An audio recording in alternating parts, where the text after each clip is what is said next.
Hello friend, तो आज था हमारी हरियाली तीज का त्यौहार। तो हमने अपना त्यौहार कुछ इस तरह से मनाया कि पहले मेरे एक एक करके बच्चों ने मेहंदी लगाई, उसके बाद मैंने मेहंदी लगाई। तो आप बताइए मेरी मेहंदी कैसी लग रही है। उसके बाद मेरे हस्बैंड हरी चूड़ियाँ और पायल लेकर आए थे। कहते हैं अगर हस्बैंड सावन में हरी हरी चूड़ियाँ और पायल अपनी पत्नी को गिफ्ट देते हैं तो व्यापार में बहुत तरक्की होती है, घर में लक्ष्मी आती हैं। आपका क्या मानना है मुझे कमेंट बॉक्स में बताइए। उसके बाद मेरे बच्चे भी मुझे चिढ़ा रहे थे, गाना गा रहे थे, हरी हरी चूड़ियाँ, ऐसे गाने गा गा के मुझे चिढ़ा रहे थे। अगले दिन सुबह ही नहा धो के तैयार हुई। मैंने बायना निकाला था, ये बायना मेरी ननद को गया था।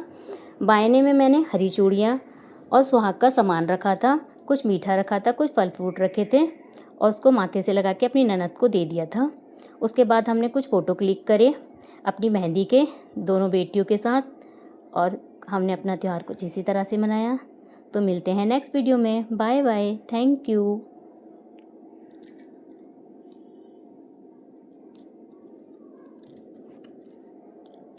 हैप्पी तीज।